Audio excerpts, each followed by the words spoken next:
Hey y'all, I'm the Midwest Hack, and you have found part 5 of my build series for this Farmertec clone of a Stihl MS200T.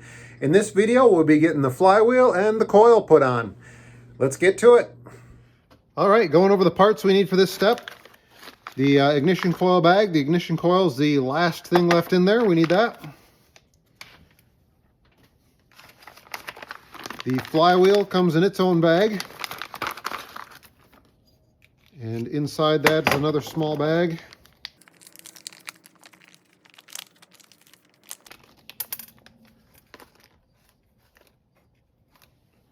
With the key for the flywheel. Out of the hardware bag this time, we need these two M4 by 20 screws. They're in a bag by themselves. Those are for the coil. And in this bag of hardware,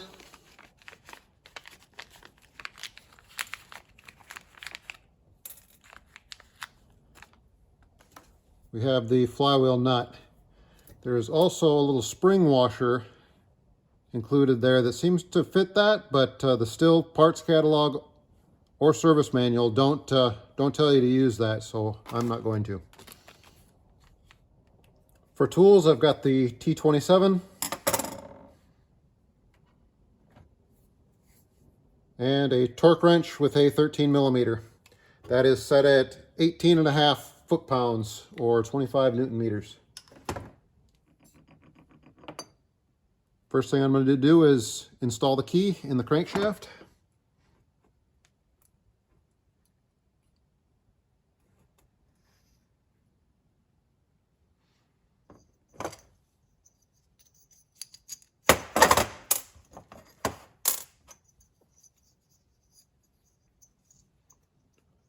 Set the flywheel out over it.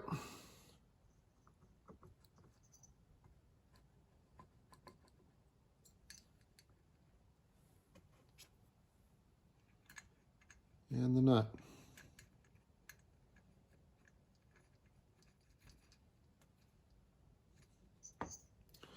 See, a lot of guys just rattle that on with an impact, but I like to use rope in the spark plug hole.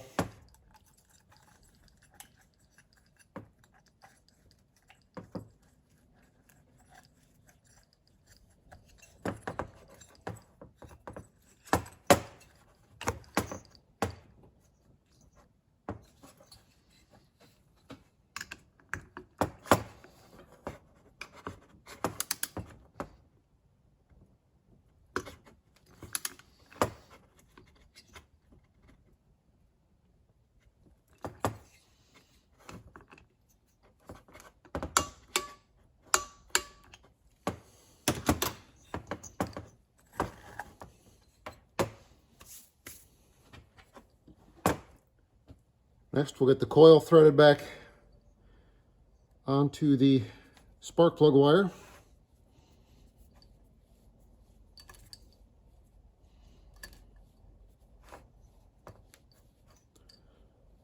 I mentioned it in a previous video, but this came threaded on very tightly.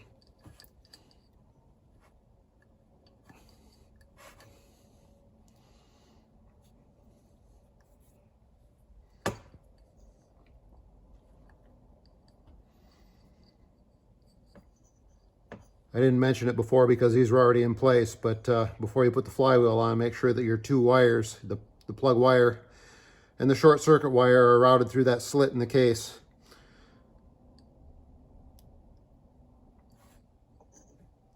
It was mentioned in a previous video, but I figured I should restate it.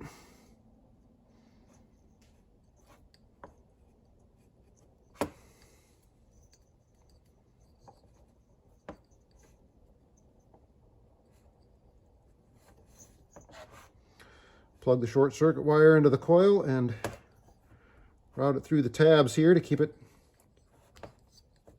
from getting where it doesn't belong.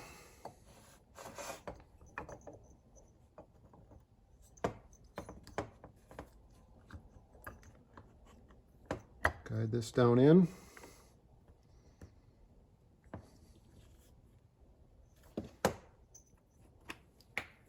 I'm going to put a touch of Loctite on these screws.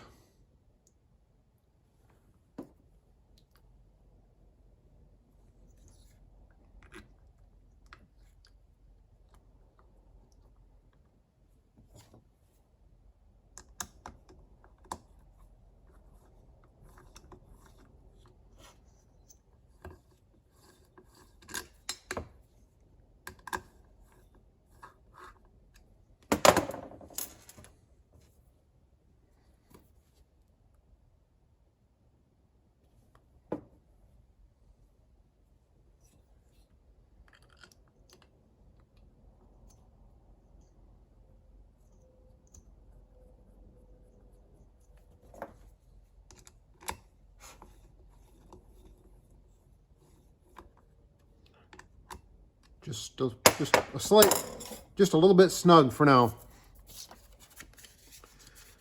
Now we'll set the gap between the flywheel and the coil. The business card or feeler gauges work well for that.